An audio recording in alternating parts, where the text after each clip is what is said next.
સાંભળે છો? ફરમાવો. મારી બેન આવે છે અને એની સાથે એના ગેસ્ટ હશે, તો કાંઈ ઘટવું ન જોયો. બેન કહેતા હતા એની જોડે અમેરિકાથી મહેમાન આવવાના છે. હવે ઈ બાને મારે વિદેશ જવું હોય તો જઈ શકું ને. એક તો મારી નણંદ તાલિબાન જેવી અને ઉપરથી ઓલી અમેરિકાથી આવે છે.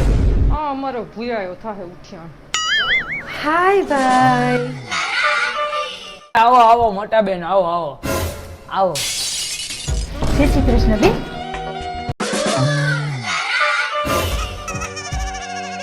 જોઈને તેવું લાગે છે મેં નદીને ધામા નાખશે. ભાઈ ભાભી હજી સુધરી નહીં ને, જીભ હજી કુવાડે કાપે એવી જ છે. ભાઈ મારા ગેસ્ટ છે, અમેરિકાથી આવ્યા છે. હાય, આપણી ખૂબ જામશે. નવરીની તું ફખણીની રહેજે, બાકી મારી તારી હારે નહીં જામે. સોરી, શું કીધું આંટી?